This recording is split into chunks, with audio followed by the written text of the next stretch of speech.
তেল, lotion, Vaseline.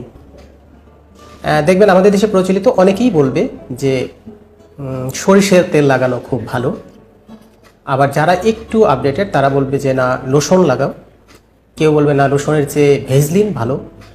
অনেকে বলবে যে নারকেল তেল এবং অলিভ অয়েল এগুলো লাগানো ঠিক না, কারণ হচ্ছে এগুলো অনেক ঠান্ডা এবং যদি আপনি এগুলো লাগান তাহলে বাচ্চার ঠান্ডা লেগে যাওয়ার সম্ভাবনা থাকবে। আপনি যে কোনো কিছুই কিন্তু শরীরে লাগাতে পারেন, কিন্তু আপনাকে খেয়াল রাখতে হবে সেটা হচ্ছে যে বাচ্চার শরীরে এই তেল, লোশন বা ভেসলিন লাগানোর পরে কোনো রিয়াকশন হয় কিনা, অর্থাৎ চামড়ায় কোনো ফুসকুড়ি, লাল হয়ে যাওয়া, চুলকানি বেড়ে যাওয়া, এই ধরনের কিছু হয় কিনা। যদি এরকম হয় তাহলে সেটা যাই হোক না কেন আপনার লাগানো যাবে না, নাম্বার 1।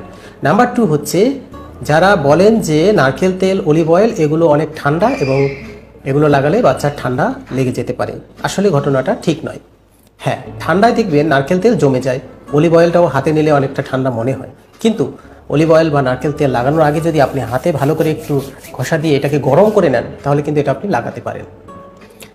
ত্বকের আর্দ্রতা রক্ষার জন্য বাজারে যে ধরনের লোশন বা অলিভ অয়েল বা পেট্রোলিয়াম জেলি পাওয়া যায় সবই আপনি লাগাতে পারেন, এতে কোনো পারেন। তবে আমি বলবো যে সরিষার তেলটা একটু রাফ এবং চিটচিটে হয়ে থাকে, তো বেটার হয় একটু হালকা, যেটাতে চিটচিটে ভাব হয় না সেরকম তেল দিলে।